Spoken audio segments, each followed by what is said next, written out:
todos os outros dias que, por certo, serão acrescentados às nossas vidas. Nós vamos estar orando silenciosamente para que o nosso coração se aquiete e estejamos voltando nosso pensamento para aquilo que Deus tem para as nossas vidas nesse dia.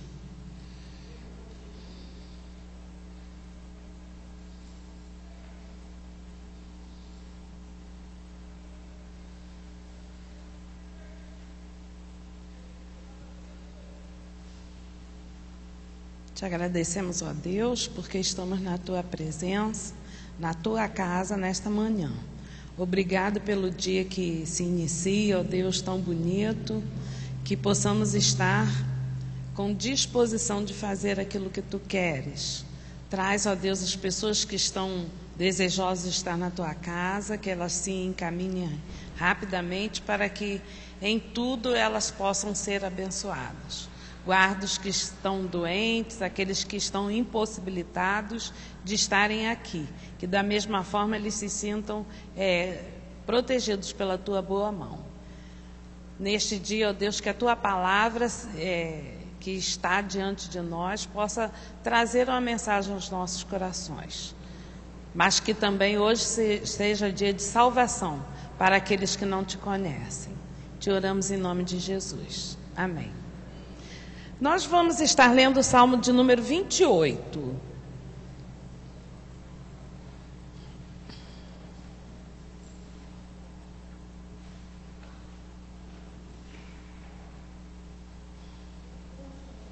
Salmo 28.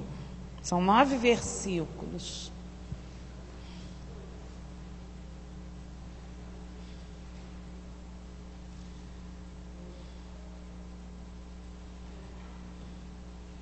Vamos fazer a leitura alternada, então. Súplica e ações de graças. A Ti clamo, ó Senhor, rocha minha.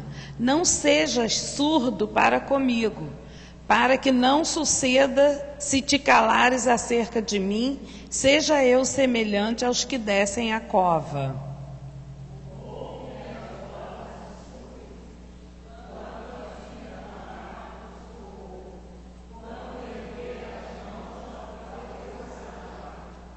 Não me arrastes com os ímpios, com os que praticam iniquidade, os quais falam de paz ao seu próximo, porém no coração têm perversidade.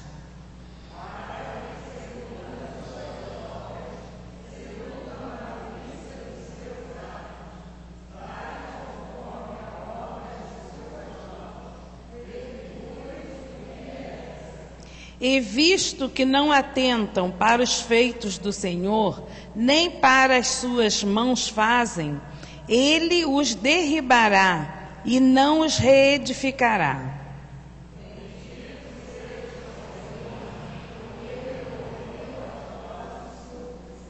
O Senhor é minha força e meu escudo, nele o meu coração confia, nele fui socorrido. Por isso meu coração exulta, e com o meu cântico o louvarei.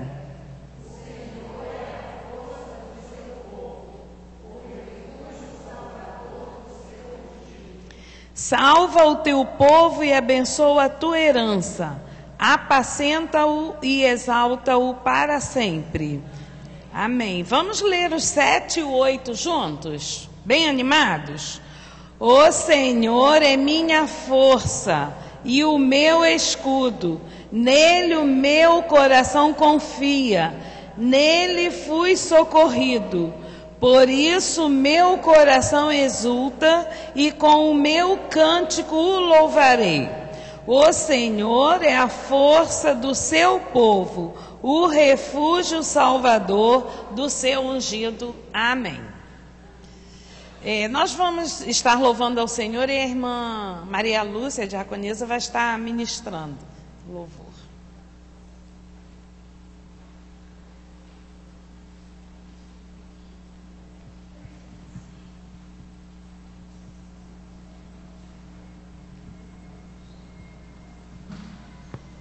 Nós vamos estar cantando o hino 238, que tem como título Vinde Adorar. E nós temos que ter consciência que nós estamos aqui para adorar o nosso Deus, né? Vamos nos colocar de pé, para o nosso louvor sair mais.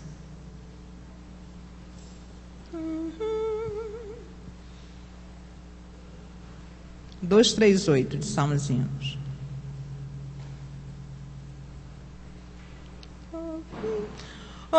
Vinde adorar ao Deus Criador da terra e dos céus, eterno Senhor, ao Deus que habitando no mundo da luz a nós se revela por Cristo Jesus. Seu grande poder podeis contemplar na terra e nos céus, reinando sem par. A gota de orvalho das plantas à flor proclamam constantes ser Deus seu autor.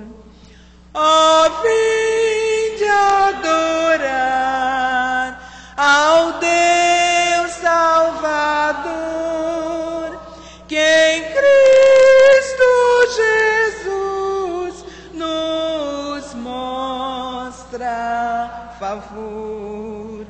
Ao Deus que benigno, com graça e perdão, pecados cobrindo, nos dá redenção. Amém. Pode se sentar. Para nós. Obrigada. Para mim era um hino novo, eu nunca tinha cantado assim. Não. Muito bonito, né? A segunda estrofe no final fala que a gota do orvalho das plantas à flor proclamam constantes ser Deus seu autor, né? Tudo isso é tão maravilhoso e não pode um homem fazer isso, né? A gota de um orvalho, nascer uma flor, só quem faz isso é o nosso Deus mesmo. Hoje nós não vamos ter a palavra do pastor no culto da manhã, porque ele hoje está num congresso de evangelização lá em Águas de Lindóia. Então, só vai estar saindo de lá depois do almoço.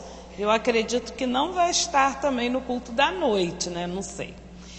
É certo que a viagem é bem longa, né? E até cansativa.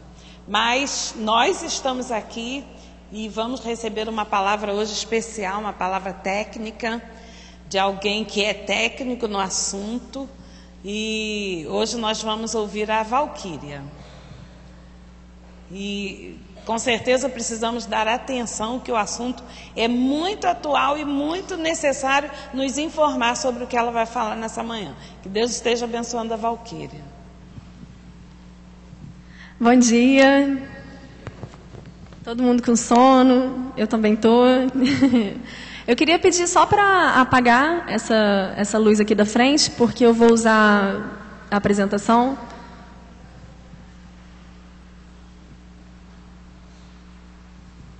Bom, hoje nós vamos falar sobre um assunto que é muito atual, que é uma doença e que tem aí acometido muita gente do século XX para cá, mas agora no século XXI tem sido algo que tem afastado muitas pessoas do trabalho. É uma doença incapacitante. Pode colocar, amor. E é muito importante que a gente saiba o que realmente é sobre depressão. E é muito importante que a gente saiba realmente o que é, como ela acontece, quais são os sintomas, o tratamento, até para que nós, como igreja, possamos encarar essa doença de uma outra forma. A minha maior preocupação aqui é trazer para vocês realmente o conceito da depressão, não só o que vocês já sabem, né? Porque está todo mundo careca de saber mais ou menos o que é a depressão, mas para a gente entender completamente como acontece a depressão, como a gente pode tratar e quais são os nossos erros como pessoas espirituais, como cristãos no Senhor, a respeito desse assunto, né? O que a gente pode fazer a respeito desse assunto. Então vamos lá, depressão. Pode passar. Você sabe o que realmente é depressão? Eu queria começar com esse questionamento, se você sabe o que é depressão. Então a gente vai interagir um pouco, para eu não ficar falando sozinha, porque eu sou tímida, todo mundo sabe. E também só para eu mais ou menos escolher as opiniões de você. Então vou começar aqui com a Zenilda. Zenilda, o que para você é depressão?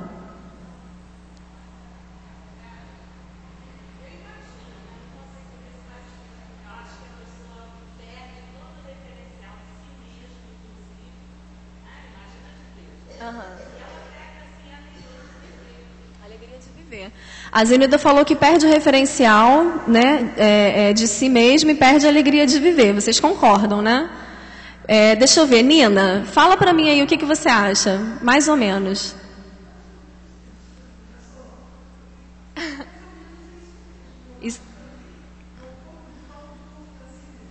Pois é, um pouco de falta de confiança em Deus, ok. Vamos ver outra pessoa. Vamos lá, Lúcia. Fala aí, o que você acha?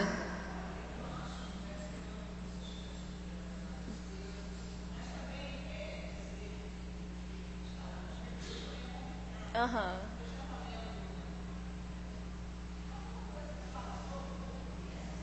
Aham.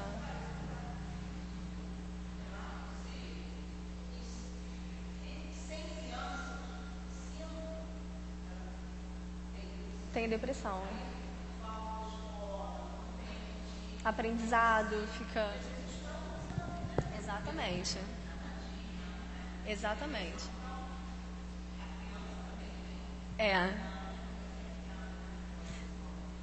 Exatamente. Olha só, vocês perceberam que o sintoma que vocês falaram, né? Oi? Fala, Janine.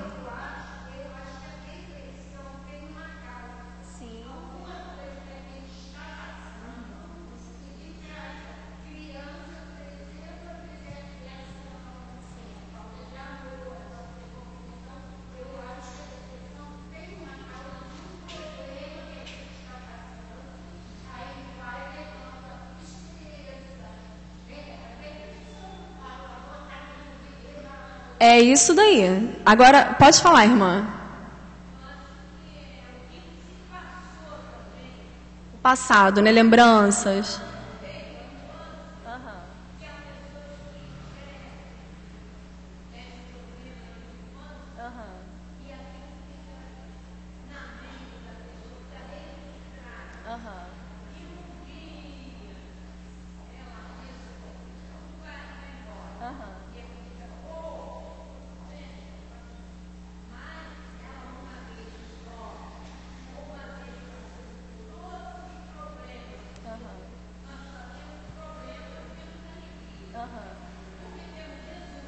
Isso. Exatamente. Sim. A gente vai falar sobre isso, sobre a evolução. Mas vocês perceberam, mais ou menos, quando a gente fala de depressão, que a gente recorre nos mesmos assuntos, que é a tristeza, falta de viver, falta de vontade de viver, falta de expectativa. Algumas pessoas, a Nina deu a opinião dela, né? Às vezes é uma pessoa fraca na fé ou que não tem muita confiança em Deus. Então, hoje eu quero trazer para vocês entenderem realmente o que é. Então, a primeira novidade para vocês, vamos lá. Olha aí, essa daí é depressão, né? Que a gente falou. Tristeza, desânimo, vontade de morrer, falta de expectativa, insônia ou sonolência. Tem pessoas que têm depressão que têm insônia. Tem pessoas que têm depressão que dormem demais. né? Entre outras diversas características que a gente pode dizer. Tá certo, né? Tá errado, gente. Bota aí. Por que tá errado? Isso daí que a gente às vezes acha que é depressão, não é depressão. São os sintomas da depressão, né? A depressão não é tristeza, não é desânimo, não é vontade de morrer. Isso daí são os sintomas do que a depressão causa, né? Então é por isso que eu quis aí provocar vocês, por quê? Para a gente também interagir e perceber. Se eu estivesse só falando aqui, de repente vocês não iam aprender isso de verdade, né? Então vamos lá, só para a gente entender melhor. Pode ir, amor. Olha só, bota outra também. Para a gente comparar com doenças que a gente conhece melhor, que a gente ouve dizer melhor. A gastrite. O que é a gastrite? A gastrite é uma lesão no estômago. Ela pode ser causada ou porque a pessoa come mal, come muita coisa ácida, ou então porque a pessoa fica muito tempo sem comer e o suco gástrico bate lá na parede do estômago e machuca, ou então pelo nervoso, mas a pessoa tem uma lesão no estômago. Então o que ela sente? Ela sente dor no estômago, ela sente enjoo, ela pode vomitar, perde o apetite. O que é a pneumonia? A pneumonia é uma inflamação no pulmão, não é? E o que a pessoa tem? Febre, dor no corpo, tosse com catarro e outros. Eu poderia dizer para uma pessoa que tem pneumonia assim, fulano, vamos lá, vamos parar de ter febre. Faz alguma coisa. Quer parar de tossir com catarro? Ou então eu poderia dizer, ô fulano, você está vomitando de novo? Você está com dor no estômago de novo? Vamos parar com isso. Eu posso fazer isso? Por que eu não posso? Porque eu tenho que tratar a doença. E a pessoa não é uma pessoa, por exemplo, uma pessoa que vomita porque tem problema no estômago. Ah, fulano é muito porco, hein? Vive vomitando. Oh, meu Deus, não aguento mais. Eu posso dizer isso? Eu não posso, porque eu tenho que tratar a causa, que é a gastrite.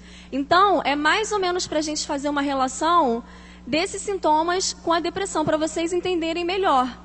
Né, que quando a pessoa tem depressão, ela passa por esse tipo de problema, né? As pessoas falam assim, fulano é muito mole, né? Vive aí de cabeça baixa, muito preguiçoso, não quer fazer nada.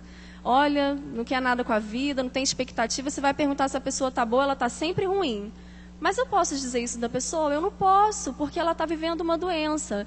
E aqui, eu estou muito preocupada, a gente vai ter meio que uma aula de biologia hoje, de cérebro aí. Porque eu estou muito preocupada que, pelo menos aqui, nós compreendamos exatamente o que é a depressão para a gente não recorrer a esse erro, né? E até mesmo para nós, que muitas vezes aqui entre nós podem ter pessoas que sofrem de depressão e por não compreenderem, por não saberem realmente o que é, tem vergonha de buscar ajuda, tem vergonha de alguém falar que é mole, que é isso ou aquilo. Então, para a gente compreender melhor, tá?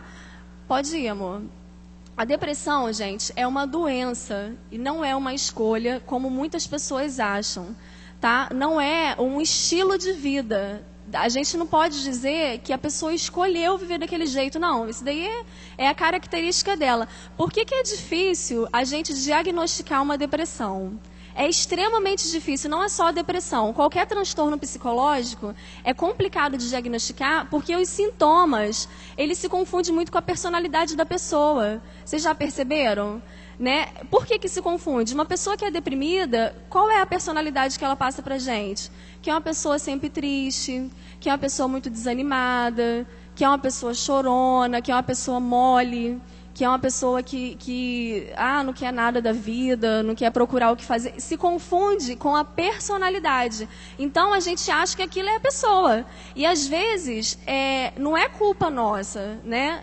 Porque realmente é complicado. Às vezes você mesma passa por aquilo e você não consegue diagnosticar porque você acha que é o seu jeito. Poxa, eu sempre fui assim, eu não consigo mudar. Mas às vezes você está sofrendo de uma doença e você não sabe. Às vezes um filho seu, uma pessoa por perto, né, a sua mãe, o seu pai, sofre de depressão e você acha que é o estilo de vida da pessoa, é aquilo ali. E a pessoa sofre, né? Realmente é muito angustiante a pessoa que vive a depressão.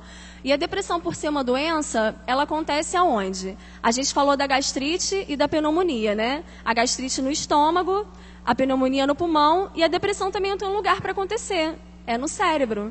É no sistema nervoso central, que é o nosso cérebro, que de lá parte todo o comando do nosso corpo.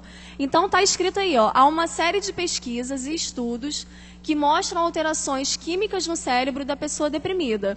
Gente, isso é base de pesquisa, isso foi feito estudo de anos e anos, de pessoas deprimidas que vieram já há anos, e hoje se sabe que essa doença acontece no nosso cérebro, né? Do mesmo jeito que foram feitas pesquisas para descobrir qual era a causa da gastrite, a causa da pneumonia, que a gente usou como exemplo. Então, vamos lá. Até aí vocês entenderam? Vocês estão achando assim do que eu estou falando? Até aí tá bom de entender? Todo mundo entendeu que é uma doença que acontece no cérebro. Tá. Agora, vocês prestem bastante atenção, porque o negócio vai ficar feio, tá? Vai complicar. Vamos lá. Esse daí é o nosso cérebro. Imagina que é uma pessoa olhando aqui, ó, do jeito que eu estou olhando, tá? É uma pessoa olhando para lá. O nosso cérebro, ele é dividido em lobos, isso daí é de maneira bem geral, tá, gente? Eu não vou detalhar. Mas o nosso cérebro, ele é dividido em lobos e cada lobo desse é responsável por uma função nossa. Tudo que vocês fazem, tudo parte do cérebro, tá? De cada funcionamento desse aí. Pode passar, amor. Então a gente tem aí, ó. Não, volta, desculpa. A gente tem o lobo frontal, que é essa nossa parte aqui. Esse lobo frontal, ele é muito responsável pela personalidade da pessoa. Ele é responsável pelo comportamento e pelas emoções da pessoa. Por isso que quando uma pessoa lesiona esse lobo frontal, ela não morre. Vocês já ouviram falar assim, que fulano perdeu massa encefálica e não morreu. E tanto tem outras pessoas que às vezes bate a cabeça e morre. Por quê? Porque lesionou, de repente, aí o lobo temporal, o lobo occipital, o cerebelo, que são partes mais vitais. Tem um caso na internet que vocês já devem com certeza ter visto, que foi um rapaz que passou um arpão, atravessou o olho dele e passou pelo outro lado da cabeça. Vocês viram aquilo? Ele não morreu. Ele não ficou com sequelas, ele anda, fala normalmente, mas o que aconteceu? Afetou a personalidade dele. Ele ficou, assim, as pessoas que convivem com ele era uma pessoa calma, ficou agressiva, ele era uma pessoa que não falava muito, começou a falar demais. Então, afetou a personalidade dele. Para vocês terem ideia de como cada parte do nosso cérebro dá um comando. Isso daqui que eu estou fazendo com a mão, é o cérebro que está mandando. Eu estou falando, é o cérebro que está mandando. Então, vamos lá. Aí a gente tem mais ou menos dividido por função. Ali no comportamento e emoção, movimentos coordenados e fala, é o nosso lobo temporal, nosso lobo frontal, que estava lá na outra figura, tá?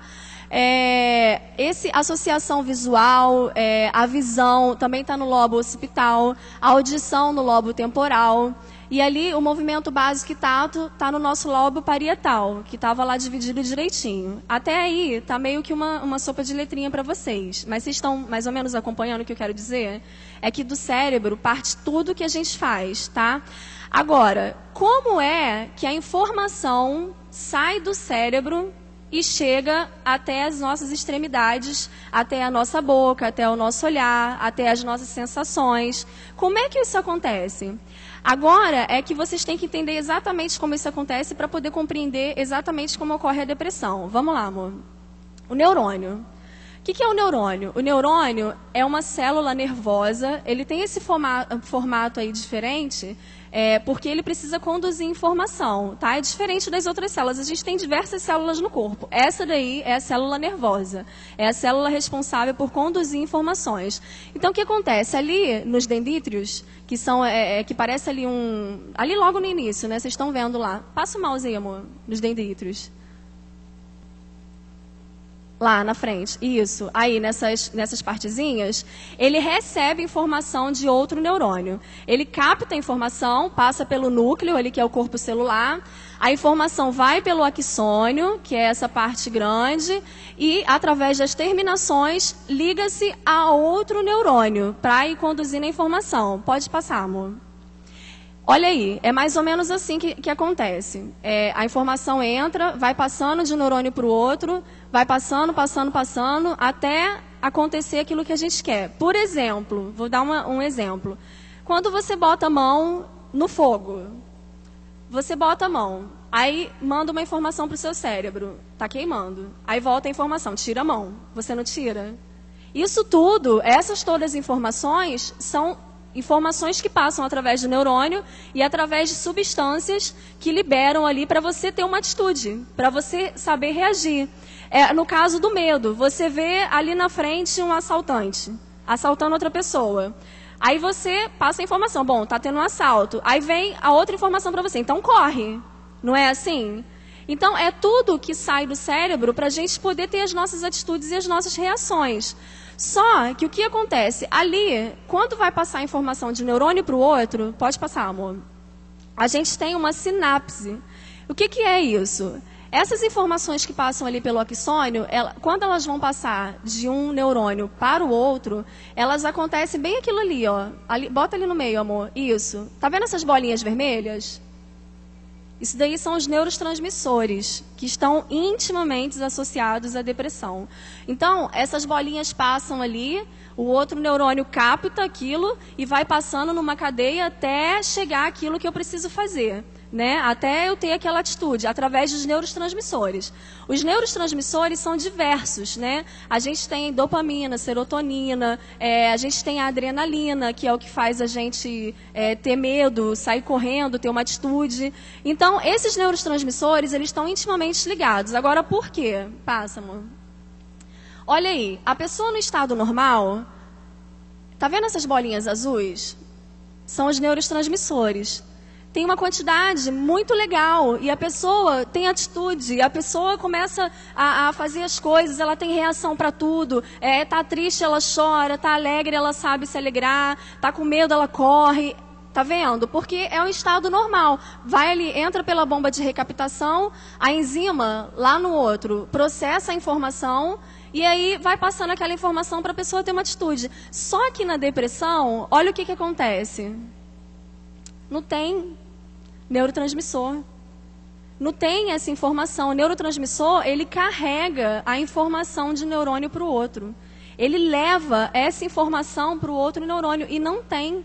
Então, é muito baixo o nível ali de neurotransmissor. E a pessoa sofre de uma doença, que é chamada depressão.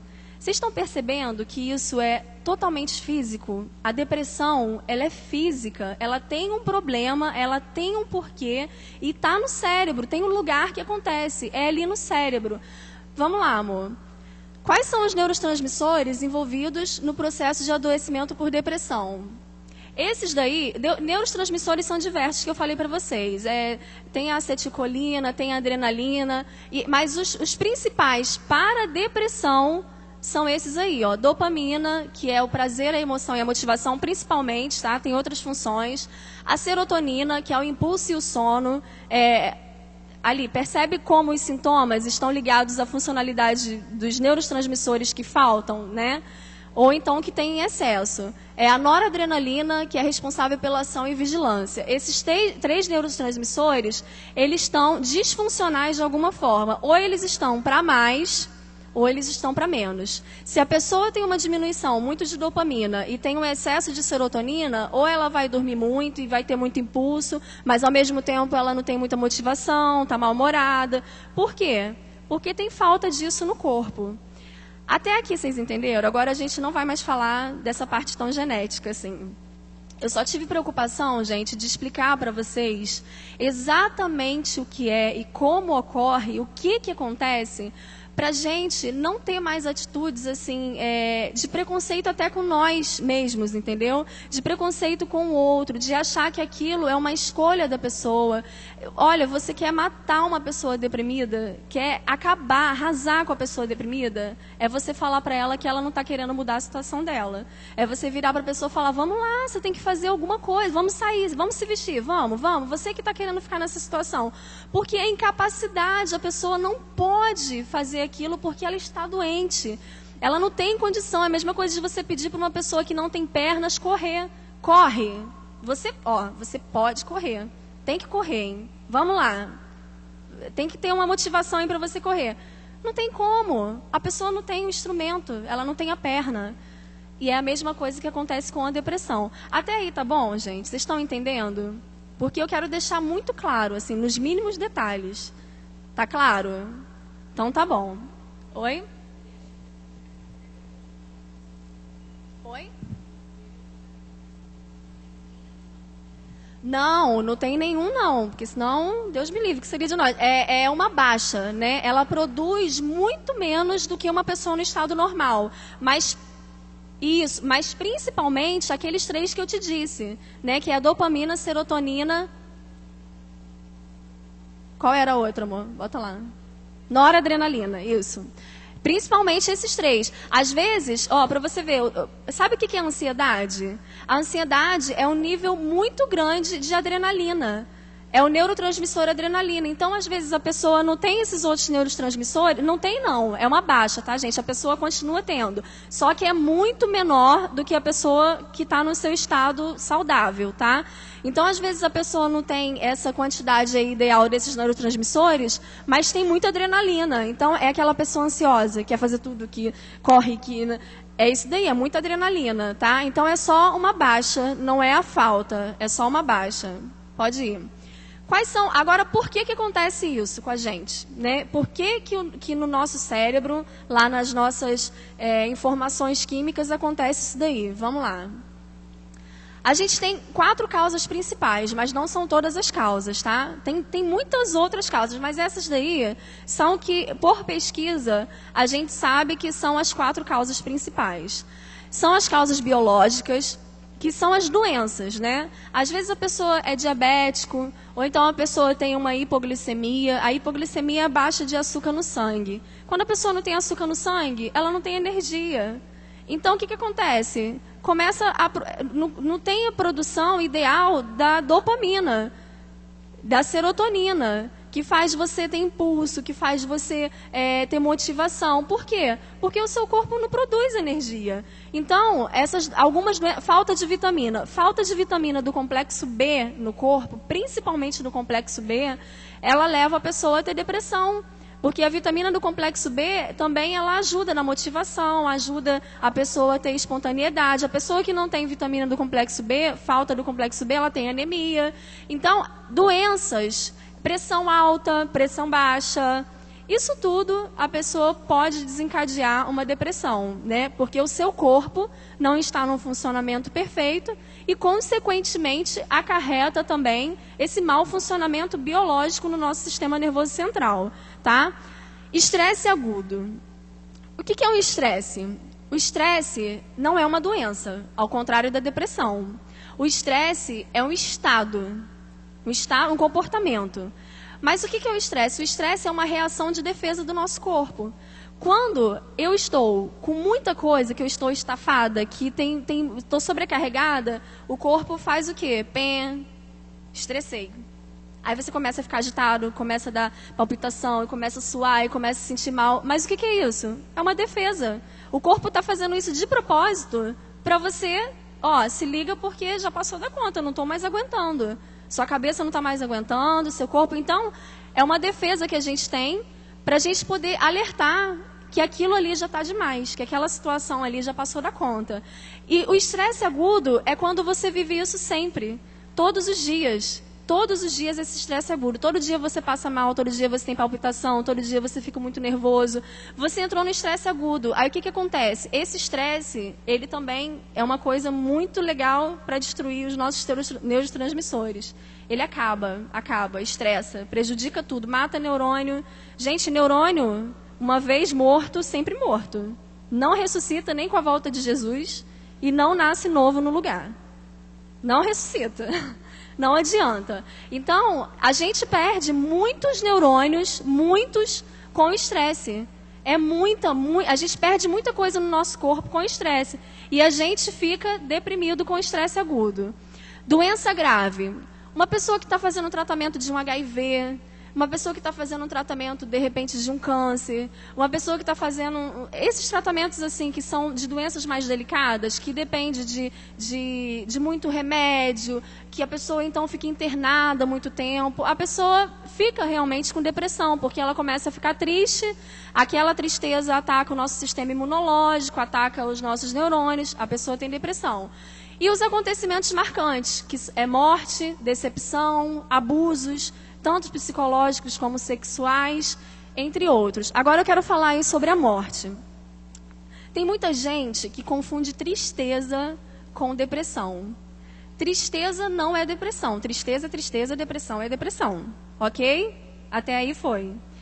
Mas o que acontece? Quando uma pessoa, por exemplo, vive um luto, é muito importante que uma pessoa vive um luto. É muito importante. Uma coisa que eu costumo sempre dizer, se você está vivendo num momento de luto, não toma calmante, não dá calmante para a pessoa, porque ela precisa chorar. Se a pessoa quiser gritar, espernear, pular no chão, desmaiar, você deixa. Ela precisa viver aquele luto, porque depois, lá na frente, foi o que a senhora falou, lá na frente aquelas lembranças começam a voltar, a pessoa começa a trazer aquilo na memória, começa a ficar triste de novo, fica deprimido. Porque o luto em si não é depressão, né? E o luto varia. Por exemplo, se você perder um amigo do trabalho, você vive um luto, mas não é um luto igual se você perder sua mãe e seu pai.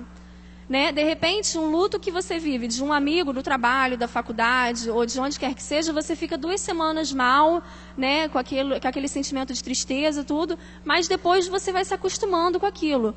Agora, perder um pai e uma mãe, principalmente se você mora junto com eles, você vai demorar mais tempo, porque você vai estar naquela casa todo dia, você vai ter lembrança todo dia, então a pessoa fica aí, digamos, mais de 3 meses, né? com aquela tristeza, com aquele desânimo, né? Choroso, mas isso ainda não é depressão. A depressão, são sintomas que recorrem de muito tempo, né? Se a pessoa não teve um luto, não teve nada desse tipo, nenhum fato marcante ali naquele momento, mas ela começa a ficar triste. Ficou triste mais de 2 semanas, não é só triste não, são outros sintomas que a gente vai ver ali na frente. Aí a gente tem que prestar atenção, porque não é mais um estado normal. Agora, em caso de morte, a gente tem que esperar mais um pouquinho, né? Vamos esperar, se for parente muito próximo, pessoas que moram na mesma casa, marido, filho, é normal que a pessoa fique aí 3, 4, 6 meses, né? Em luto, tá? Vai lá, amor. Os sintomas, olha só, vamos combinar uma coisa. Com certeza, muitos de vocês aqui vão ter alguns sintomas desse, porque todo mundo tem. Mas não significa que você tenha depressão. Então, leu o primeiro ali, ai meu Deus, estou deprimido. Não, não é assim. Você tem que ter a maioria desses sintomas e já há algum tempo, tá? Não é assim, de semana para cá eu tirei uma nota ruim na faculdade, estou desanimada, que é uma beleza. Não, não é depressão, tá? Tem que ter a maioria desses sintomas e você tem que perceber que isso já acontece com você já há algum tempo. Humor deprimido, né? A pessoa que está sempre para baixo, que não tem nada que anime aquela pessoa. Perda de interesse, prazer e energia, né? A pessoa não quer sair de casa, aquilo que dava prazer para a pessoa, eu adoro ir no cinema, mas eu não quero mais ir no cinema, não tenho mais vontade. Cansaço por qualquer coisa esgota. Qualquer coisa, seja física ou seja mental, esgota a pessoa deprimida. Capacidade de concentração e organização diminuída. Então, a pessoa que tem depressão, ela tem essa dificuldade de se concentrar e de se organizar. Então, é por isso que você vê, às vezes, algumas mulheres que ficam deprimidas e você chega na casa da pessoa e a pessoa não consegue mais arrumar uma casa, não se veste muito melhor, não se veste muito bem como se vestia, não consegue mais organizar o seu tempo. É por isso daí, principalmente as mulheres, né, que são responsáveis aí pelo lar. Autoestima reduzido, isso daí é básico. A pessoa já começa com a depressão achando que é muito feio, que não vale para nada, que, enfim, já começa desse tipo. Ideias de culpa e inutilidade. Eu não sirvo para nada, eu sou culpado disso daí que aconteceu com a minha família. Sono perturbado. Esse sono perturbado, eu acho que eu até botei ali, mas a pessoa, vocês já tiveram a sensação de dormir e não descansar? Sabe quando você dorme, parece que você sonha a noite toda, sonha, e você acorda mais cansado do que foi dormir? É esse sono aí, esse sono perturbado, tá? E também pode ter o excesso ou a falta de sono. Pode ter a insônia ou a sonolência excessiva também no caso da depressão. Apetite alterado. Esse apetite alterado a gente vai tratar no próximo slide, que é muito importante, principalmente para crianças e adolescentes. A pessoa pode não ter mais vontade de comer ou pode querer comer demais. São os transtornos alimentares que a gente chama, causado pela depressão. Tristeza profunda e duradoura, tá? É uma tristeza muito grande e muito tempo. Não é assim, hoje fiquei triste ou estou há 1 semana triste. Não é isso, tem que ter um tempo. Sensação de vazio. A pessoa que tem depressão, por mais que ela tenha as pessoas em volta, por mais que ela tenha mãe, o pai, irmãos, ou seja casada, tenha filhos, ela sente uma sensação de vazio. Ela se sente sempre sozinha, sempre parece que ela está só. Desânimo, que é por causa do cansaço, também a pessoa se desanima. Falta de vontade para realizar tarefas. Perda de esperança e expectativa. E isso é muito recorrente para quem tem depressão. Ela não tem mais esperança. Então, ela não quer mais correr atrás das coisas. Para que eu vou fazer uma faculdade? Para que eu vou trabalhar? Para que eu vou correr atrás desse curso aí? Porque a pessoa não tem expectativa, ela não tem esperança de nada. Então, a pessoa fica daquele jeito que a gente acha, às vezes, que é preguiça, que não quer nada com nada, mas não é, por conta disso aí, ó.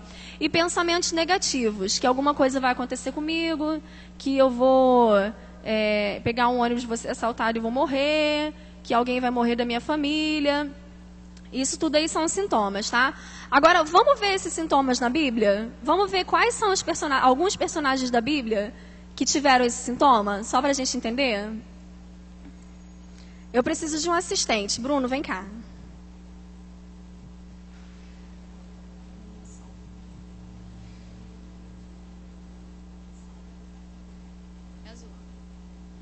Som. Você vai ler para mim.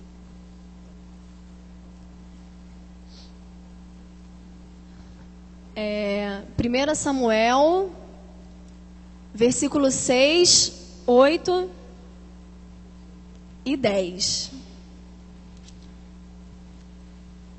1 Samuel 1. Tá? Toma, Bruno. 6, 8 e 10. Pode segurar. Pode ficar à vontade. A sua rival a provocava excessivamente para irritar, porquanto o Senhor lhe havia cerrado a madre. Ok. Aí a gente tem o caso de quem? De Ana.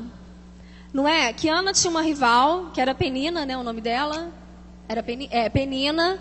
E essa rival irritava muito ela. Jogava muito na cara dela. Olha, eu sou melhor. Você não é melhor porque você não pode ter filho. Eu já dei um montão de filho para ele. Então, esse tipo de situação faz com que a pessoa, se a pessoa vive num ambiente de muita acusação, se a pessoa vive num ambiente em que as suas incapacidades físicas ou mentais ficam sempre expostas, né? É uma mãe que fala que o filho é burro, é uma mãe que fala que o filho só tira nota baixa, é um marido que fala para a mulher que você está gorda, você é isso, você é aquilo, a pessoa começa a deprimir. Então, vamos ver aí como é que foi que Ana foi ficando. Versículo 8. Então Eucana, seu marido, lhe disse: Ana, por que choras? E por que não comes? E por que estás de coração triste? Não te sou melhor do que 10 filhos? Olha aí, o marido chegou e falou, praticamente assim, com outras palavras, mas vem cá, por que você está chorando se você tem tudo? Você não come, você só chora, está triste. Eu não sou um excelente marido? Eu não dou tudo que você quer? A pessoa, quando ela está deprimida, quando ela está com esse problema de depressão, de humor deprimido, ela não consegue ver as coisas boas. Ela se foca no problema. Ela fica ali naquele problema, naquela sensação, eu não consigo, eu não posso. E ela se foca naquilo e ela não consegue ver as outras coisas. De repente, o marido de Ana era muito bom, porque ele falou, eu não sou melhor do que 10 filhos, então provavelmente ele fazia tudo o que ela queria, ele era muito carinhoso com ela, né? Ele supria toda a falta dela, estava sempre com ela. Então, é mais uma coisa para vocês verem o humor deprimido. Pode avançar. Levantou-se Ana e com amargura de alma orou ao Senhor e chorou abundantemente. Chorou abundantemente, amargura de alma. Olha aí, tristeza profunda e duradoura, né? Uma pessoa que tem amargura de alma não teve amargura de alma hoje, né? Hoje eu tenho amargura de alma. Não. Uma pessoa que tem amargura de alma é uma tristeza que vem há muito tempo. Ana chorou muito, Ana chorou demais. Ela chorou tanto que o marido dela achou até que ela estava bêbada. Ela chorou e orou tanto. Imagina a dor dessa mulher. Então, para vocês verem que aconteceu isso com os personagens da Bíblia, isso também pode acontecer com a gente, né? E vamos lá. 1 Reis 17, 12. Porém ela respondeu: tão certo como vive o Senhor, teu Deus, nada tenho conduzido. Há somente um punhado de farinha numa panela e um pouco de azeite numa botija. E veis aqui, apanhei 2 cavacos e vou preparar esse resto de comida para mim e para o meu filho. Comê-lo-mos e morreremos. Isso. Esse daí é o caso da viúva de Serepta com Elias, né? Que Elias foi até ela por uma ordem de Deus, pediu o que comer. O que a mulher falou? Olha só, tão certo como vive Deus, eu não tenho nada. Eu só tenho esse daqui, eu vou comer e vou morrer. Não tinha expectativa. Era falta de expectativa, ela perda da esperança. Expectativa, ela não tinha, ela poderia falar assim, olha, eu não tenho isso hoje, mas hoje o que eu tenho é esse daqui, mas amanhã a gente pode ver, né? Mas não, ela tinha uma falta de expectativa e perda de esperança.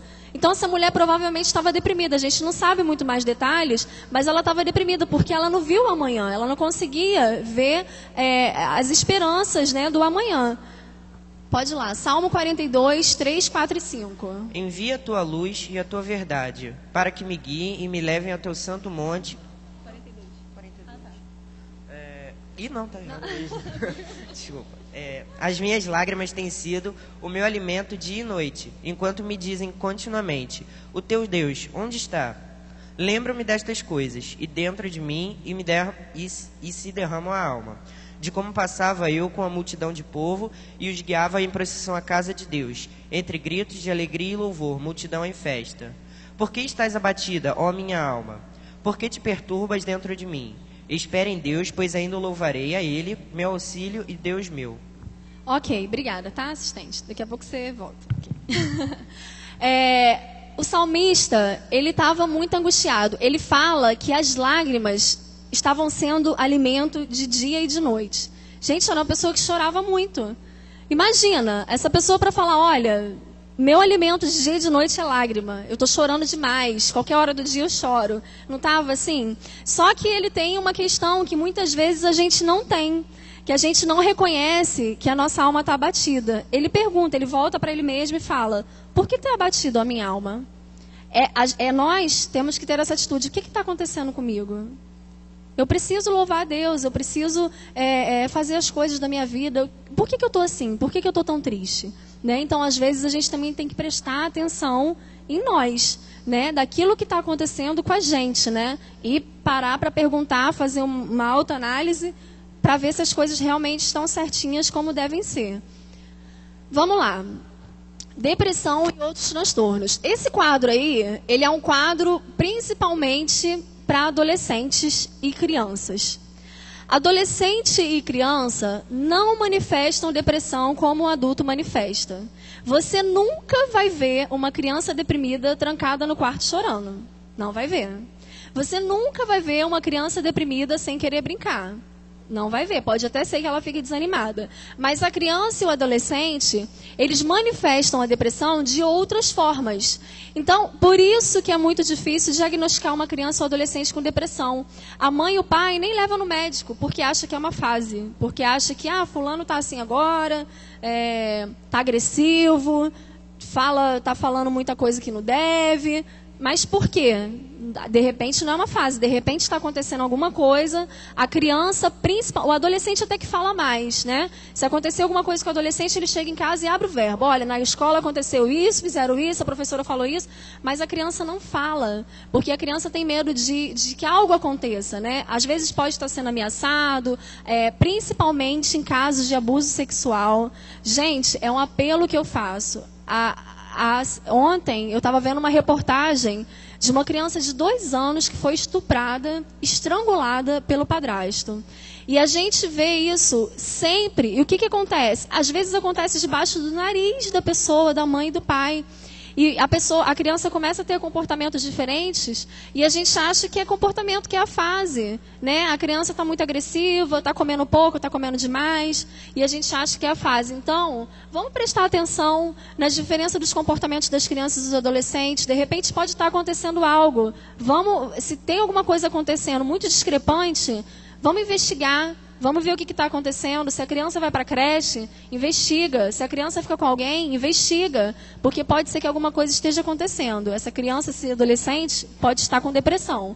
Tá? Então, como se manifesta? Transtorno alimentar. Transtorno alimentar são dois principais. Ou é a compulsividade, né? Compulsão alimentar, que a pessoa passa a comer demais, ela quer saciar algo o tempo todo comendo. Mas é assim, gente, é compulsão, é um excesso mesmo, que você se espanta de ver a pessoa comendo. A pessoa acabou de comer, quer comer de novo. A pessoa acabou de tomar café da manhã, quer tomar café de novo. É uma compulsão mesmo, que você nota que aquilo não é normal, tá? E o outro é a inibição alimentar, que são aquelas pessoas que não sentem fome em excesso. Se você não falar para comer, não come, e desenvolve aí uma anorexia. Ou então a adolescente sofre muito isso, porque por conta dos nossos padrões, né, de televisão, de mídia, o que é uma mulher ideal, o que é um homem ideal, é a magreza, que é ideal para a mulher ser bonita, o cabelo que tem que ser liso. Então, adolescente, ele começa a ser muito impactado por essas coisas e começa a se achar muito feio, muito gordo, aí começa a não querer comer. Parte de uma ação mental. Só que quando aquilo fica muito forte, o corpo começa a obedecer. E aí o corpo começa a não ter mais necessidade de comer, porque se aquele pensamento de gordura agride tanto a pessoa, está fazendo tanto mal para a pessoa, então não vamos sentir fome porque ela vai ficar melhor. E aí a gente emagrece. E é a anorexia, né? Que é uma pessoa que não tem vontade de comer, não sente fome. Não é porque não quer comer, não sente fome, porque o corpo trabalha a favor daquele pensamento. Adolescentes e crianças não tanto, mas adolescentes sofrem muito de transtorno alimentar, que é uma forma de depressão em adolescentes. Transtorno bipolar. Isso daí também muito adulto sofre, né? O que é o transtorno bipolar? É a antiga maníaco depressivo. Né? A fase de mania, a pessoa está eufórica, está super bem, super alegre, fala com todo mundo, vem para a igreja, faz tudo na igreja, e de repente a pessoa some. Não vem mais. Quando você encontra a pessoa está acabada, está lá embaixo, no fundo do poço. Ou seja, ela passeia por dois polos, sempre. Isso não significa que você tem que estar sempre em um único estado de humor, tá?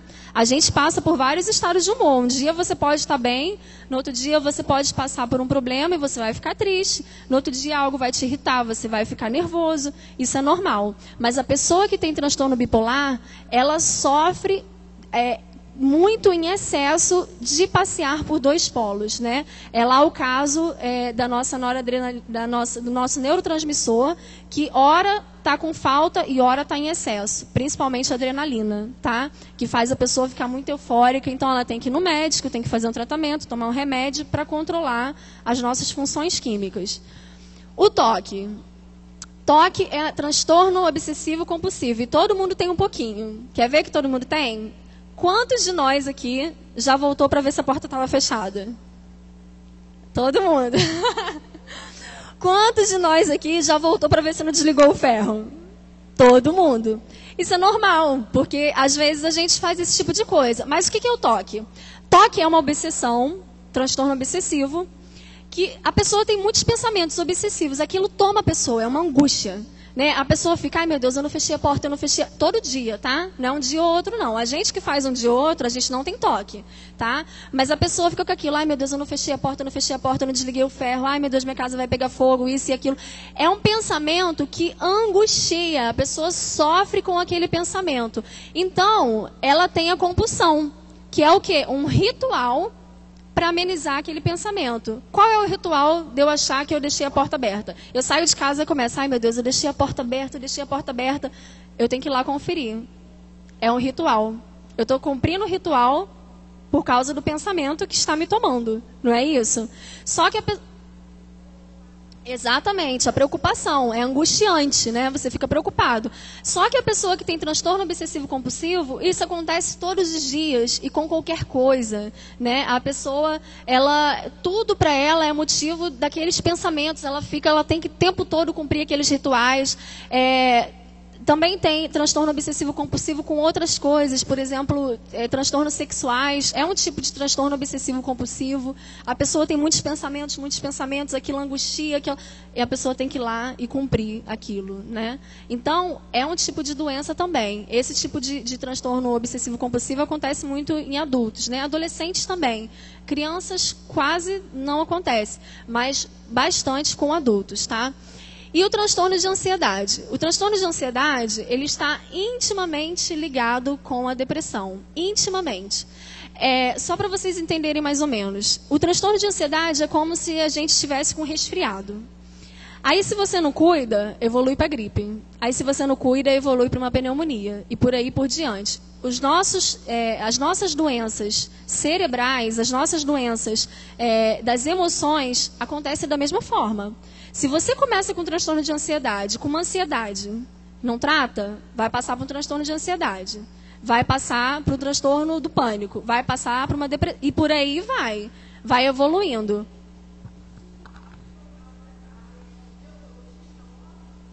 Não, a gente vai falar sobre isso. Neurologista também, mas para essa questão aí próprio são outros profissionais, a gente vai falar.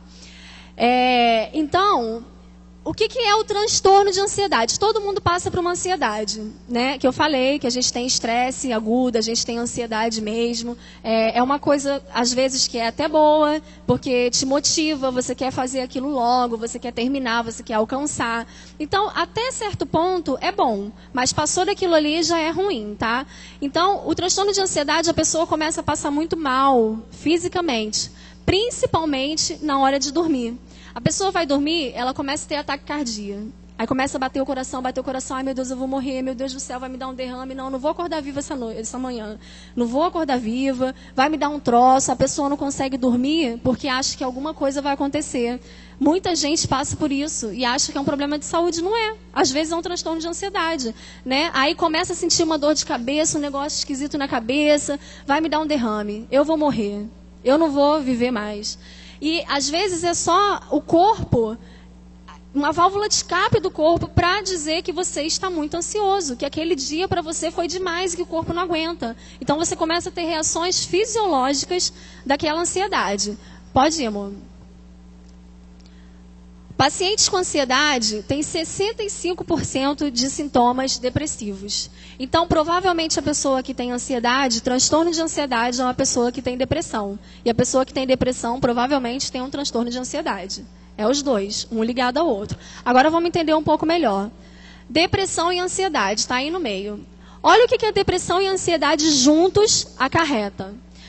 Transtorno de ansiedade, que eu já falei para vocês. Transtorno do pânico. O que é um transtorno do pânico? Transtorno do pânico nada mais é do que um transtorno de ansiedade de dia. Ou então, acordado, sem a hora da vigilância. Por exemplo, a pessoa está muito, muito ansiosa, com muito estresse, aí ela entra no metrô, o metrô para, as luzes apagam, ela entra em pânico. Ela começa a passar mal, meu Deus, eu vou morrer, vai me dar um negócio, alguém vai fazer alguma coisa. E aí ela tem um transtorno do pânico, ela entra em pânico por conta do estresse e da ansiedade. Isso o transtorno do pânico, ele é diferente do ataque de pânico. O ataque de pânico, a pessoa pode ter um ataque de pânico uma única vez e naquele lugar e acabou. O transtorno de pânico, a pessoa passa a ter recorrentes ataques de pânicos em diversos lugares e aí ela é diagnosticada como transtorno do pânico, que nada mais é do que um transtorno de ansiedade já avançado e de dia em lugares mais sociais. Aí o que a pessoa tem? O transtorno de ansiedade ali e a fobia andam juntos. Por quê? A pessoa que tem transtorno do pânico, ela desenvolve uma fobia social. Ela desenvolve fobia a algumas coisas. Porque se aquilo acontece com a pessoa, aquele ataque do pânico acontece com a pessoa dentro do metrô, a pessoa vai associar o ataque ao metrô. Então ela vai passar a não querer mais ir no metrô. Né? Se a pessoa é assaltada dentro de um ônibus e ela entra em pânico, o que ela vai fazer? Ela não vou mais pegar esse ônibus que passa por esse lugar, essa linha, esse horário. Ela vai atribuir aquilo ali, então ela passa a ter uma fobia. E isso acontece muito e gera muito fobia social, que é a pessoa que tem esse ataque de pânico entre as pessoas, no meio de muita gente, e aí ela começa a evitar as pessoas e ir para dentro de casa, não querer mais sair, porque ela associa aquele sentimento, aquelas sensações que ela teve, a estar entre as pessoas em lugares abertos, tá? E o TAG? O que é o TAG? O TAG é quando você tem que se tratar mesmo, é o transtorno de ansiedade generalizada. É a pessoa tomada por uma ansiedade e que só pensa desgraça. Sabe aquela pessoa que pensa desgraça o tempo todo? Eu não vou sentar lá no último banco da igreja não, porque se passar um ônibus ali com assaltante e a bala perdida entrar aqui vai pegar na minha cabeça. A pessoa pensa coisas assim, mirabolantes. eu não vou deixar meu filho sair porque vai que ele tropeça ali na porta, bate a cabeça e morre. A pessoa sempre pensa esse tipo de coisa. Gente, isso é verdade, não é brincadeira não. Acontece. A pessoa está sempre pensando que alguma coisa vai acontecer. Né, que alguma desgraça vai acontecer. Eu brinco muito com a minha sogra, que eu falo que ela tem um pouco de tag, porque ela é assim, ela é desesperada, né? Aí eu vou dar até um exemplo aqui, amor, me perdoa, tá? Mas só um exemplo. A minha sogra, ela tem uma história que é muito engraçada, só para vocês verem mais ou menos. Ela não tem tag, mas ela tem alguns sintomas de tag, eu fico brincando com ela. Uma vez o irmão do Rodrigo saiu para ir numa igreja, né? Aí saiu de calça jeans, com a camisa, com tênis, aí tá. Aí foi. Aí quando chegou, ele foi, né, e minha sogra teve que ir para um lugar que passava pelo mesmo caminho. Aí ela pegou o ônibus, só que começou a ficar engarrafado. Perto do lugar que ele ia, da igreja, ficou engarrafado. Aí falaram dentro do ônibus que tinha sido um rapaz que tinha sido atropelado. A minha sogra entrou em desespero dentro do ônibus. É meu filho, foi meu filho. Aí ela olhou, meio que olhou assim de longe e viu que era um rapaz de calça jeans e tênis. Então ela desceu correndo, foi correndo, gritando, chegou lá no meio da multidão, meu filho. Na hora que olhou, não era o meu filho, não era o Renato. Então, ela tem assim, só para vocês verem que ela não tem, mas para vocês entenderem na prática, como que a pessoa ela sempre acha que aquilo vai acontecer com alguém querido ou com ela. Tá? É o tag, já é generalizado, tem que tratar, porque a pessoa que sofre de tag, ela sofre muito, tá? É uma angústia realmente muito grande. Pode passar, amor. Tratamento. Vamos lá. Antes do tratamento, vamos ler Mateus 9, 12.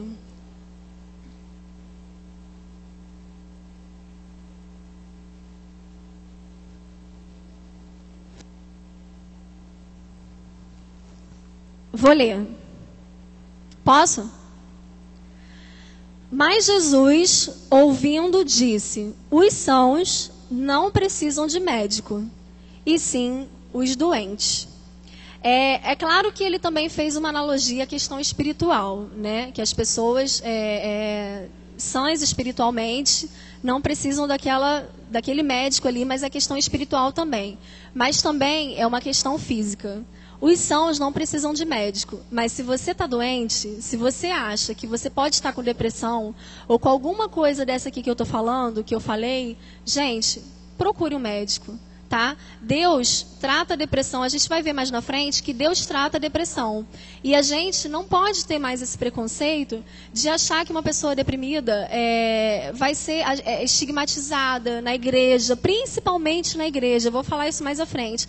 Principalmente na igreja, porque os sintomas da depressão se confundem muito com os sintomas espirituais, né? Porque a pessoa não tem vontade de orar, a pessoa não tem vontade de participar de nada, a pessoa não tem compromisso com as coisas da igreja, não quer mais vir na igreja. Então, são sintomas da depressão que se confundem com sintomas espirituais. E aí a pessoa acha que fulano é fraco na fé, que fulano, enfim, não tem uma espiritualidade muito forte. Mas, na verdade, não é isso, né? É uma doença que a pessoa tem e ela precisa de tratamento. Foi o próprio Jesus que disse: os sãos não precisam, mas os doentes, procure um médico, procure alguém que pode ajudar.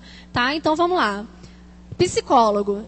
Gente, eu preciso ter filho, eu preciso trabalhar. Vocês têm que procurar psicólogo se vocês estão sentindo alguma coisa.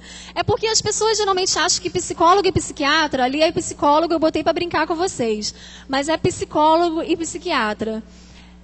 A gente associa o quê? É coisa de maluco.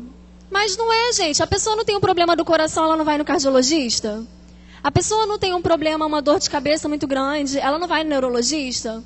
E por que com as questões emocionais, a depressão, o estresse, a ansiedade, eu não procuro um psiquiatra? Por que tem que ser coisa de maluco? Não é coisa de maluco, isso é um preconceito nosso. É algo que até o inimigo mesmo usa para nos atacar, para que a gente não se cuide. Porque é muito, muito legal para o inimigo ver você desanimado.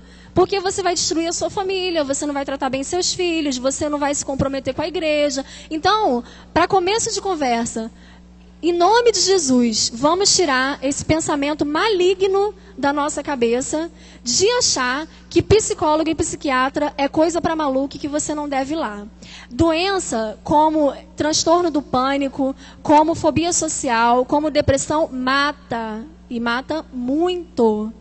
A maior parte dos casos de suicídio são por conta da depressão. a pessoa não tem expectativa de vida, a pessoa não tem ânimo, não tem esperança, então a pessoa tira a vida dela, né? E a maior parte desses casos de suicídio por depressão poderiam ser tratados, né? A pessoa, de repente, até deu alguns sinais, mas a família não percebeu, a família não notou e não buscou ajuda. Então, por favor, para início de conversa, se vocês ou tem alguém na família com esses sintomas e com esses problemas, ou vocês mesmos têm esse problema, procure um médico, né? Um psiquiatra ou um psicólogo, algo desse tipo.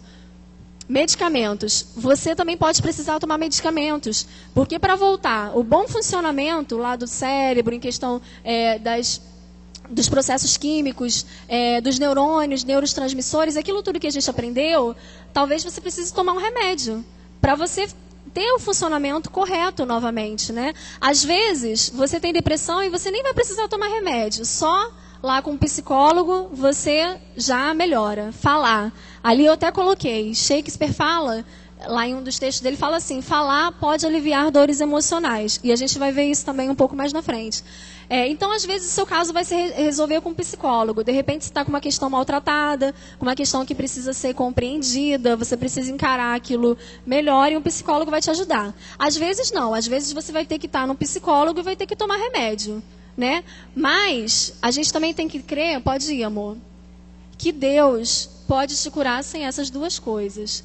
Deus pode, porque Ele é soberano, porque Ele é Rei dos Reis. Se Ele quiser, você não precisa ir em médico, não precisa ir em psicólogo, não precisa ir em coisa nenhuma e Deus te cura. Mas, se você precisar ir no médico, num psicólogo, tomar remédio, não pense só que Deus vai te curar o tempo todo, porque às vezes Deus está querendo usar um médico para te curar. Às vezes Deus está querendo usar um psicólogo para te curar. Então, você não fica pensando sempre só que Deus vai te curar o tempo todo, que Deus pode, mas Ele tem uma forma de tratar com cada pessoa. Tem gente que Ele pega, basta uma palavra e Ele cura. O pastor falou isso, são os 2 cultos atrás, né? Que tem tipos de fé diferentes e o agir de Deus na vida de cada pessoa é diferente. Então, tem gente que basta um toque e é curado. Tem gente que Deus tem que ir até a casa. Tem gente que Deus tem que tocar. Tem gente que Deus, basta uma palavra, é curado. Então, a gente tem que ir atrás da nossa cura. Se Deus quiser nos curar sem remédio, sem psicólogo, amém, glória a Deus.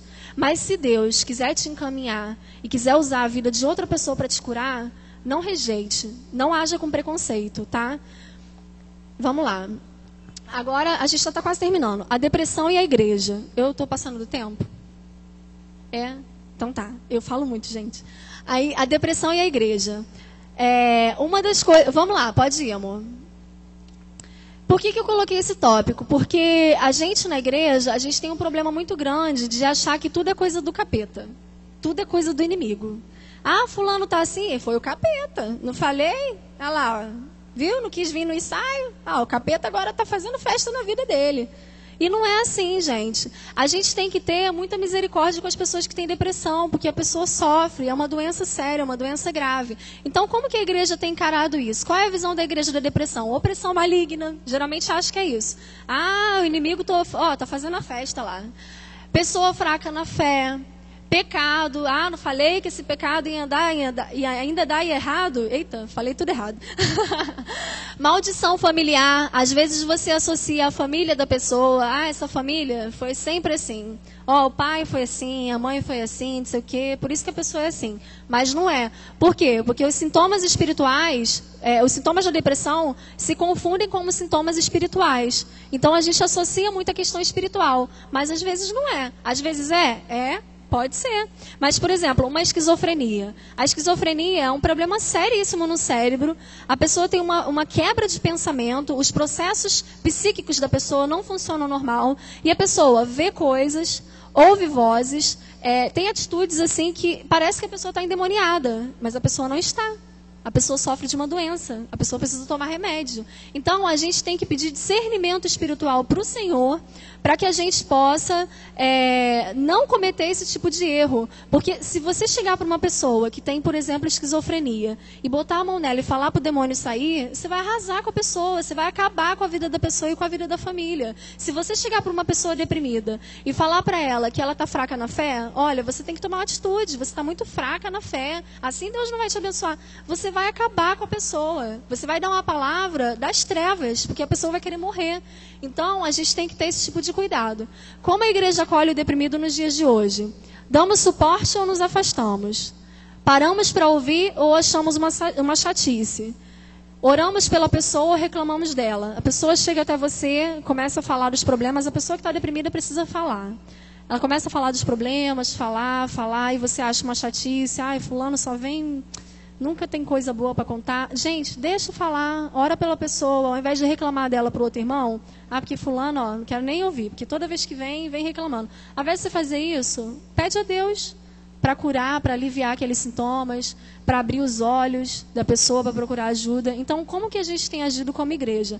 Há um preconceito muito grande nas igrejas em relação aos problemas psicológicos, muito grande. E tem muita gente morrendo dentro das igrejas, muita gente passando por problemas seríssimos dentro das igrejas, porque não tem um acolhimento ideal, o acolhimento que deveria ter. Pode ir. Como Deus trata a depressão? Agora está acabando mesmo, tá, gente? Prometo. Só para a gente terminar, eu queria falar com vocês como Deus trata a depressão. E a depressão clássica da Bíblia, que todo mundo sabe, que Deus tratou, foi a depressão de Elias, né? Que Elias foi para a caverna porque ele estava deprimido. Agora vamos ver algumas questões. Elias teve medo. Lá no 1 Reis 19, 3, está escrito assim.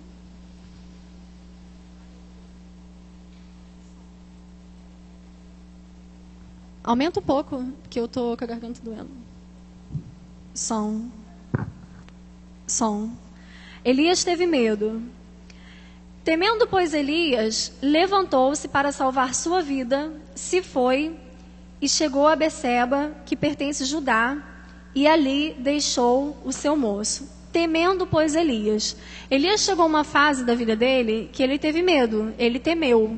Mas ele não precisava ter medo. Porque olha o que ele tinha feito atrás. Ele tinha matado não sei quantos profetas de Baal. Ele pediu chuva, Deus mandou chuva. Deus mostrou para ele que ia ter seca. Depois ele pediu para Deus para chover. Aí Deus mandou uma nuvem do tamanho da mão do homem. Ele creu e aquilo foi realmente sinal de Deus. Depois ele mandou o fogo cair do céu. Falou, então vamos ver qual é o Deus aí que responde. Aí foi lá não sei quantos profetas de Baal. Ficou meio dia orando. Nada aconteceu. Elias mandou, taca água aí nesse altar e eu vou mandar o fogo cair do céu. Elias clamou ao Senhor e o fogo caiu do céu e Elias teve medo. Não tem a ver com a nossa questão espiritual. Você pode ter medo também. Você também pode estar em uma fase que você quer se esconder, quer fugir. Isso não tem a ver, não é questão que você é fraco na fé, porque alguém tem dúvida se Elias era fraco ou não na fé? Eu não tenho. Ele era muito forte espiritualmente, mas ele teve medo. Ele chegou num momento de esgotamento. A mulher mandou matar ele e falou, vai lá e fala para ele que eu duvido que amanhã a cabeça dele vai estar no lugar. E ele correu. Aí eu ouvi uma pregação do Cláudio Duarte, há um tempo atrás, que ele falava assim, gente, era só Elias falar para Deus, mata ela, Deus. E Deus matava. Mas ele teve o quê? Ele teve medo, ele estava estressado, ele estava confuso. E ele correu. Elias quis morrer. No verso 4, ele fala assim, ele mesmo, porém, se foi ao deserto, caminho de um dia, e veio e se assentou debaixo de um pé de zimbro, e pediu para si a morte, e disse, basta, toma agora, ó Senhor, a minha alma, pois não sou melhor do que meus pais. Primeiro que ele caminhou sem rumo. Ele foi caminhando sem rumo. Às vezes a pessoa que está com depressão, ela sente vontade disso. Quero ir para um lugar longe, não quero ver ninguém, quero caminhar sem rumo. Caminhou. Depois parou embaixo de um pé de zimbro e pediu para morrer. Na verdade, não era que ele queria morrer, porque se ele quisesse morrer, ele tinha ficado lá, que Jezabel ia dar um jeito nele, de matar ele. Mas não era isso. Elias estava esgotado. Ele estava assim, ele estava cansado daquele povo, porque o povo dava muito trabalho para ele, sabe? Uma hora adorava Baal, outra hora era Deus, outra hora era Baal, e ele já estava cansado daquilo, porque ele era muito zeloso com as coisas de Deus. Então aquilo começou a estressar, e bastou a palavra de uma mulher. Pronto. Às vezes a gente está assim, a gente está firme, a gente está forte, está tudo indo de vento e polpa, mas às vezes basta uma palavra ou uma situação, acabou, desencadeia a depressão. Então, Elias sentiu vontade de morrer, Elias estava deprimido. Elias foi cuidado. O verso do 5 ao 7, a gente vê aí que Elias estava dormindo e veio um anjo, tocou nele, né, e falou para ele comer. E ele comeu, dormiu novamente, e novamente veio o anjo, falou para ele comer de novo, e ele comeu, e ainda o anjo falou para ele, voltou a segunda vez o anjo, tocou e disse, levanta-te e come, porque o caminho te será sobre modo longo. E ainda deu promessa para ele, falou, olha, come, porque você tem muita coisa ainda para fazer na vida. E eu queria agora despertar a igreja em relação a isso. Será que nós temos sido anjos na vida das pessoas deprimidas? Esse anjo foi enviado pelo Senhor, mas nós também somos enviados pelo Senhor. Será que a gente tem cuidado com a pessoa que está deprimida? Ou será que a gente não tem paciência? O anjo ia chegar lá e falar, Elias, como é que é? Vamos levantar, vamos parar de palhaçada, vamos comer, porque você mandou o fogo cair do céu e o fogo caiu, e vamos parar com essa frescura aí. Que fricote besta. O anjo fez isso? O anjo não fez. Teve cuidado, e o anjo foi mandado pelo Senhor. E nós somos enviados pelo Senhor.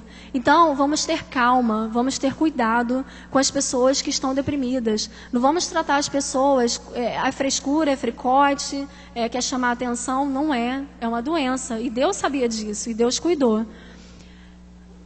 Deus teve calma. Deus falou a primeira vez, eu vou resumir. Deus falou a primeira vez, né, com Elias, foi até ele e perguntou para o Elias, que fazes aí? Aí Elias contou para ele, olha, eu tenho sido muito zeloso, está acontecendo isso, de maneira geral, eu estou cansado, eu estou esgotado. Aí Deus falou para ele assim, então tá bom, então você entra aí na caverna e fica na minha presença, né? Foi isso que Deus fez. Primeiro, Deus conversou com Elias, perguntou o que ele tinha, mandou ele ir para a caverna, ele foi para dentro da caverna e ficou lá na presença do Senhor. Aí vai, amor. Deus conversou com Elias novamente e o motivou. A calma do Senhor ali é o seguinte. Deus falou com Elias, mandou ele entrar dentro da caverna para ficar na presença dele. Aí a Bíblia conta assim, que veio um forte vento, mas o Senhor não estava naquele vento. Veio um terremoto, mas o Senhor não estava naquele terremoto. Ou seja, as coisas se passaram lá na frente da caverna, ao redor da caverna, muita tormenta, muita tribulação, mas a Bíblia diz que o Senhor não estava naquilo. Aí veio novamente o Senhor em uma brisa. Veio o Senhor em um vento suave. Aí fala assim, mas o Senhor não estava no terremoto. Depois do terremoto, um fogo, mas o Senhor não estava no fogo. E depois do fogo, um cício tranquilo suave. É uma brisa, um vento que veio e o Senhor veio para falar com ele. Ou seja, a forma com que a gente fala com uma pessoa que tem depressão. A pessoa que tem depressão, não é ideal que a gente trate com agressividade. Deus ele foi muito calmo com Elias, porque ele poderia aparecer através de um trovão, através de um relâmpago, através de um brado. Deus veio através de uma brisa. Ele veio através de um vento suave falar com Elias. E falou com ele novamente, conversou com ele. E depois ainda motivou a ele e falou, olha, você sai daí agora. Quer ver? Deixa eu só...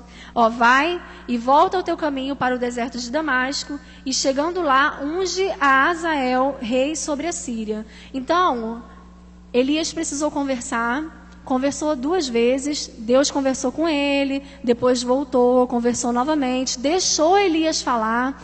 Deus perguntou para Elias o que ele tinha, mas deixou ele responder, né? Deixou ele falar, Elias contou. Gente, a pessoa que está com depressão precisa falar. Então deixa a pessoa falar, deixa a pessoa chorar, pergunta para ela o que está acontecendo, está tudo bem. A pessoa precisa falar. E a pessoa fala ali, aquilo pode aliviar as dores, e depois você ainda pode dar uma palavra de motivação. Olha, você pode muito, vai à frente, Deus quer te usar muito, você é muito importante para Deus. Foi isso que Deus fez com Elias. E por que a gente faz diferente? Né? Por que a gente não tem paciência? Por que a gente acha... Deus tinha todos os motivos para falar que Elias... Elias, eu estou muito decepcionado com você. Tudo que você pediu para mim até hoje eu fiz. Você mandou eu destruir lá, não sei quantos profetas, eu destruí. Você mandou cair fogo do céu, eu fiz cair. Você pediu chuva, eu mandei a chuva. E fora as outras coisas. Né? Deus tinha todos os motivos para falar isso para Elias. E ele não falou. Ele cuidou de Elias, ele motivou, ele conversou. Ele tratou Elias com pão, ele mandou um anjo para que Elias fosse motivado e saísse dali e fosse uma outra pessoa. E a igreja também tem que agir dessa forma. Nós também temos que ser exemplos do Senhor. E aconteceu com Elias, também pode acontecer com você. Está escrito lá em Eclesiastes, tudo sucede igualmente a todos. O mesmo sucede ao justo e ao ímpio, ao bom e ao puro, como ao impuro. Assim, ao que sacrifica, como ao que não sacrifica. Assim, ao bom, como ao pecador. Ao que jura, como ao que teme ao juramento. Não significa que porque você é crente, porque você é espiritual, que você não pode ter esse tipo de problema. Aqui nesse mundo... acontece tudo para todos. Todos nós estamos suscetíveis às mesmas coisas. O ímpio pode pegar uma pneumonia. Você também pode.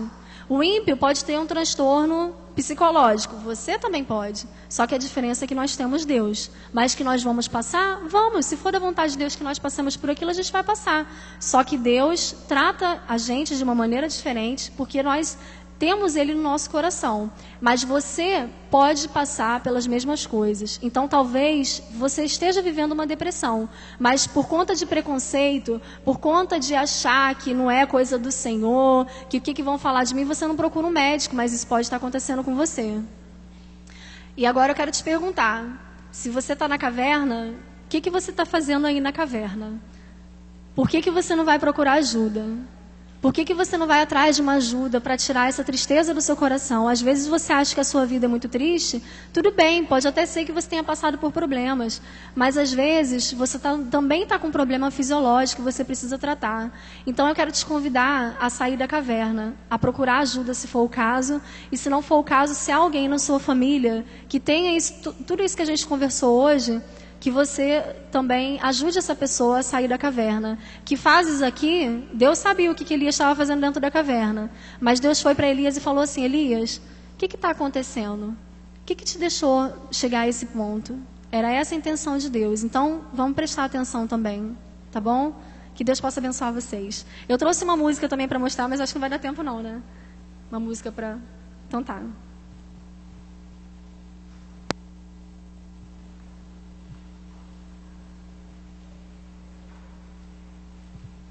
Que Deus abençoe a Valquíria, né? Fala bastante, mas nós precisamos ouvir o suficiente para entender, porque é uma doença nova, né?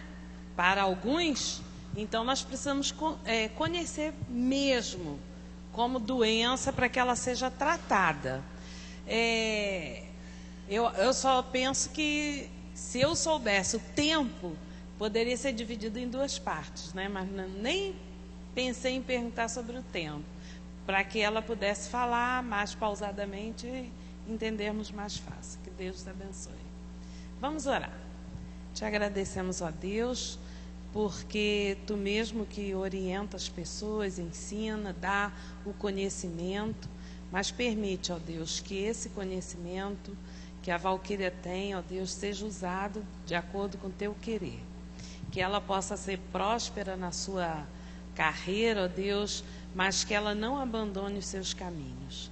Também abençoa nós outros que ouvimos essa palestra, ó Deus, que possamos entender que somos fracos, pequenos, que possamos conhecer todos esses sintomas, ó Deus, e se necessário for, ó Deus, buscar o tratamento necessário. Também nos ajude a que não cheguemos a esse ponto de uma depressão, de uma ansiedade, porque Tu podes tudo em nossas vidas. podemos colocar todos os nossos problemas nas tuas mãos para que eles sejam resolvidos. Por isso, ó Deus, nos ajude, cuida das nossas saúdes, cuida da nossa mente, ó Deus, do nosso cérebro, para que não haja dificuldade, para que possamos ter uma vida saudável. Assim nos ajude também no estudo da lição que vamos ter. Em nome de Jesus, nós te agradecemos. Amém. Bem, hoje a Roberta, a Daiane está aí também, e a Paola são as professoras das crianças. Eu já vi que as crianças já saíram, né? Os adolescentes, os jovens, adolescente aqui, eu não sei se vai ficar junto com os jovens, não sei qual a providência que o pastor tomou. Aqui eu não tenho nenhuma informação, mas é o Mateus, isso, com os adolescentes. Jovens casados e solteiros, com Douglas e Silvana. E eu acredito que o discipulado vai ficar junto, né? Com Douglas e Silvana também, tá? Porque o José Borges também está recuperando de uma cirurgia. E a Antônia vai estar na classe edificando. Ela está dando atenção às netas, mas eu até peço a quem vai ficar na classe edificando que chegue para frente, né? Para ocupar os bancos da frente. Então, vamos rapidamente, são 10h30, 11h10 eu vou tocar o primeiro sinal e 11h15 o segundo, tá? Não, se você demorar para voltar, nós vamos encerrar com quem estiver aqui na igreja no tempo certo, tá bom? Vamos lá, estuda em casa.